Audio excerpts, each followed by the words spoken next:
Hello students. तो पिछली class में हमने लायोफिलिक और लायोफोबिक सोल्स के बारे में पढ़ा था।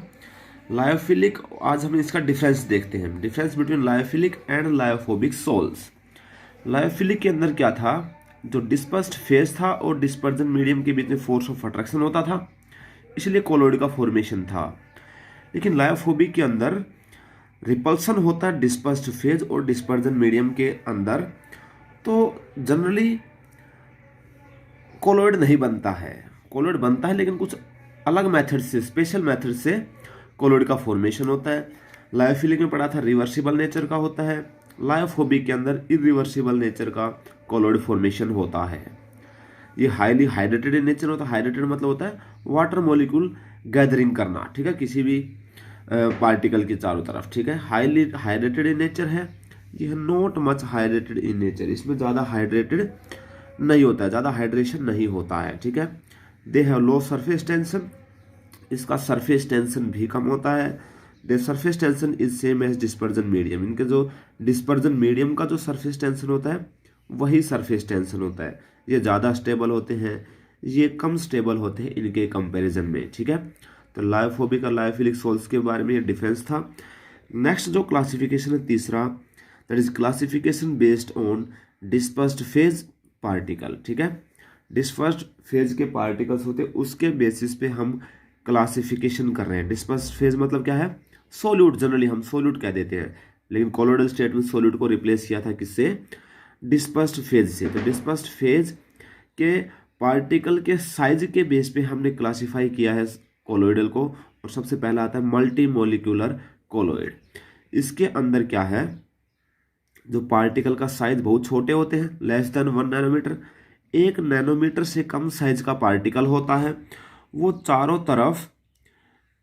तरफ एग्रीगेट करके, जुड़ के, इकट्ठा होके एक कोलोइड का फॉर्मेशन करते हैं, ठीक है।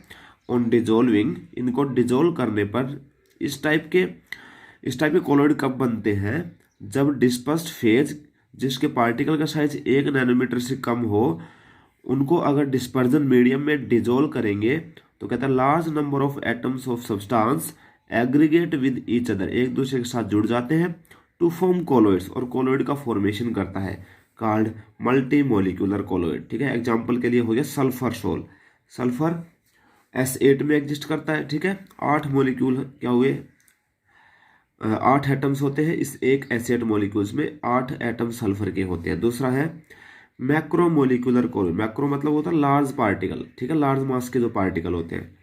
तो कहा है when large mass particles like protein carbohydrates, protein और कार्बोहाइड्रेट का मास ज़्यादा होता है, ऐसे पार्टिकल जब डिजोल्व करेंगे हम किसी सुटेबल लिक्विड के अंदर, क्या है, when large mass particle like protein carbohydrate are dissolve in suitable liquid, या फिर सुटेबल लिक्विड को हम डिस्पर्जन मीडियम भी बोल सकते हैं, दे फॉर्म कोलोइडल सोल, ये कोलोइडल सोल का फॉर्मेशन करेंगे। Such particles are called macromolecular colloid, ऐसे पार्टिकल्स को मैक्रोमोलिकुलर कोलोइड्स कहा जाता है, ठीक है। एग्जाम्पल के लिए स्टार्च हो गया, सेलुलोज हो गया, प्रोटीन हो गया, ये नेचुरली ओकरिंग मैक्रोमोलिक्यूल्स है, ये ठीक है, ये नेचुरली ओकरिंग मैक्रोमोलिक्यूल्स है। और मैन मेड मैक्रोमोलिक्यूल हम पॉलीथीन कह सकते हैं, नायलॉन, इनको नायलॉन के बारे में पढ़ाएंगे पॉलीमर यूनिट के अंदर, नायलॉन 66 हो गया, नायलॉन 610 हो गया, नायलॉन 6 हो गया, ये सारे मैन मेड मैक्रोमोलिक्यूल्स हैं। नेक्स्ट है एसोसिएटेड कोलोइड्स, मिसेल्स जिसको बोलते हैं। तो कहा है when some substance are dissolve in dispersion medium, किसी सब्सटेंस को डिस्पर्जन मीडियम में हम डिजोल्व करेंगे, they behave as strong normally electrolyte, ये नॉर्मल या फिर स्ट्रॉन्ग इलेक्ट्रोलाइट की तरह बिहेव करेंगे at low concentration, low concentration के ऊपर भी ये क्या करेंगे, स्ट्रॉन्ग और नॉर्मल इलेक्ट्रोलाइट की तरह बिहेव करेगा। बट एट हायर कंसंट्रेशन, परंतु ज़्यादा कंसंट्रेशन करने पे they aggregate with each other to form a colloidal sol. क्या कहा, लो कंसंट्रेशन के ऊपर तो ये स्ट्रॉन्ग इलेक्ट्रोलाइट की तरह बिहेव करेगा, लेकिन जब कंसंट्रेशन ज़्यादा कर दें तो ये आपस में एक साथ जुड़ के कोलोइडल सोल की फॉर्मेशन करेंगे, ठीक है। नेक्स्ट है the micelle formation takes place above a particular temperature, ठीक है, किसी पर्टिकुलर टेम्परेचर के ऊपर अगर मिसेल बनता है तो उस टेम्परेचर को कहेंगे क्राफ्ट टेम्परेचर, मान लीजिए कुछ टेम्परेचर है जिसके ऊपर तो मिसाइल बनेगा, उससे नीचे मिसाइल नहीं बनेगा, तो उस टेम्परेचर को कहा जाएगा क्राफ्ट टेम्परेचर। नेक्स्ट है the micelle formation takes place above a particular concentration is called critical micelle concentration. तो मिसाइल फॉर्मेशन किसी भी कंसंट्रेशन के ऊपर अगर हो रहा है मिसाइल फॉर्मेशन, तो उस कंसंट्रेशन को कहा जाएगा क्रिटिकल मिसाइल कंसंट्रेशन। क्योंकि हमने बताया कि लो कंसंट्रेशन के पे तो नॉर्मली इलेक्ट्रोलाइट की तरह बिहेव करेगा, स्ट्रॉन्ग इलेक्ट्रोलाइट की तरह, लेकिन जब कंसंट्रेशन ज़्यादा होगी तो एग्रीगेट कर जाते हैं और कोलोइडल बन जाते हैं। तो जिस कंसंट्रेशन के ऊपर अगर कोलोइडल सॉल्व मिसाइल फॉर्मेशन बनेगा तो उस कंसंट्रेशन को हम कहेंगे critical micelle concentration, that is CMC से इसको रिप्रेजेंट किया गया है, CMC। एग्जाम्पल ऑफ मिसाइल है soaps and synthetic detergent. Soap और सिंथेटिक डिटर्जेंट इसका एग्जाम्पल है। नेक्स्ट है mechanism of missile formation. Missile formation का मैकेनिज्म है, क्या क्या मैकेनिज्म से मिसाइल फॉर्मेशन होता है। हमने एग्जाम्पल लिया सोप का, let us take an example of soap. Soaps are sodium salt of higher fatty acids. Soap होते हैं वो सोडियम का साल्ट होता है, higher fatty acid, it is represented by RCOONA। Sodium के साल्ट होते हैं ये RCOONA। सोडियम स्टीरेट है जिसका फॉर्मूला है C17H35, COO नेगेटिव और Na पॉजिटिव। दूसरा है सोडियम पाल्मिटेट, इसका एग्जाम्पल है C15H31, COO negative Na positive. तो सोडियम स्टीरेट का हम एग्जाम्पल लेके इसके मैकेनिज्म को हम समझते हैं। आइए शुरुआत करते हैं। क्या कहा, when soap is dissolved in water. Soap का जनरल फॉर्मूला RCOONA है। When soap is dissolved in water it dissociate into RCOO negative and Na positive. ठीक है, जब सोप को हमने पानी में क्या किया, डिजोल्व किया, क्योंकि soap sodium salt of higher fatty acid होता है, इसको हमने अगर पानी में डिजोल्व किया तो ये RCOO नेगेटिव और Na पॉजिटिव के अंदर क्या हो जाएगा, डिसोशिएट हो जाएगा। तो RCOO नेगेटिव होते हैं, इसके दो पार्ट होते हैं जनरली RCOO नेगेटिव के दो पार्ट होते हैं, एक होता है R वाला पार्ट, एक हो गया COO नेगेटिव वाला पार्ट हो गया। ये पोलर ग्रुप होता है, ये पोलर पार्ट होता है, ये नॉन पोलर हाइड्रोकार्बन चेन है। ये पूरी हाइड्रोकार्बन चेन है, नॉन पोलर है। ये पोलर नॉन पोलर क्या होता है, जिसमें डाइपोल का फॉर्मेशन होता है वो पोलर होता है, जहाँ पे डाइपोल का फॉर्मेशन नहीं होगा तो ये नॉन पोलर है। यहाँ पे चार्ज सेपरेशन नहीं है, यहाँ पे चार्ज का सेपरेशन था।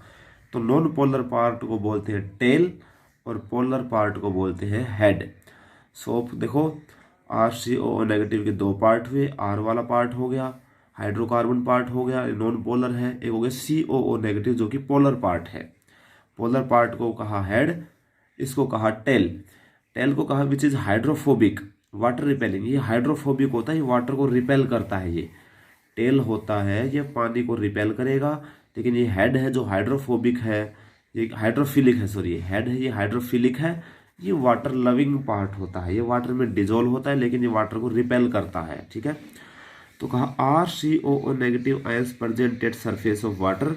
जो ये नेगेटिव पार्ट होता है, इस RCOO नेगेटिव आयन अगर सरफेस पे प्रेजेंट होगा, the hydrophilic part, the COO negative part होगा वो वाटर की तरफ होगा, क्योंकि वाटर इसके अंदर वाटर है। ये पार्ट क्योंकि वाटर लविंग पार्ट होता है RCOO नेगेटिव वाला, और ये जो टेल है जो कि हाइड्रोफोबिक पार्ट है, जो टेल है जो हाइड्रोफोबिक पार्ट है वो वाटर को रिपेल करेगा, तो ये ऊपर की तरफ होगा। ठीक है, ये पानी से दूर रहता है ये टेल, क्योंकि ये पानी को रिपेल करता है, और नेगेटिव आयन है ये जो COO नेगेटिव आयन, ये वाटर को अट्रैक्ट करेंगे, तो ये वाटर के अंदर होंगे, वाटर के सरफेस के ऊपर होंगे, ये पानी को रिपेल करे तो ऊपर रहेंगे। ये हाइड्रोफिलिक पार्ट है, और ये टेल है ये हाइड्रोफोबिक पार्ट है। सोडियम स्टीरेट है C17H35, COO नेगेटिव और Na पॉजिटिव इसका फॉर्मूला है। तो C17 के हमने कार्बन चेन बना दी, 1 2 3 4 5 6 7 8 9 10 11 12 13 14 15 16 17। ये C17 का पार्ट तो हमने ये बना दिया, हाइड्रोफोबिक पार्ट बना दिया, टेल बना दिया ये, और ये COO नेगेटिव ये हो गया हाइड्रोफिलिक हेड हो गया। हाइड्रोफिलिक को हेड बोलते हैं, हाइड्रोफोबिक होगा टेल। तो कहता है एट हायर कंसंट्रेशन, ज़्यादा कंसंट्रेशन के ऊपर RCOO negative ion form an aggregate of spherical shape, ठीक है। ज़्यादा कंसंट्रेशन के ऊपर जो RCO नेगेटिव है वो एग्रीगेट करके एक स्फेरिकल शेप बनाते हैं। ये कैसे शेप बनाएंगे, ये स्फेरिकल शेप बनाएंगे with COO negative part outside on the surface of sphere. ये COO नेगेटिव वाला पार्ट वो सरफेस स्फीयर के बाहर होगा, और जो R पार्ट होगा वो सेंटर की तरफ होगा, टुवर्ड्स द सेंटर होगा, ठीक है। ये पानी है, वाटर है, तो ये एक स्फीयर का फॉर्मेशन होगा। क्लियर है। तो इस तरह से मिसेल का फॉर्मेशन होता है। ये मैकेनिज्म था, हमने एग्जाम्पल लेके इसको देखा है। PDF मैं आपको भेज चुका हूँ, आप PDF से नोट करेंगे और फिर यहाँ तक आपको रिवाइज करना है, ठीक है। नेक्स्ट जो टॉपिक होगा cleansing action of soap. Soap किस तरह से अपना क्लिंजिंग एक्शन करती है वो हम नेक्स्ट पार्ट में पढ़ेंगे। ओके।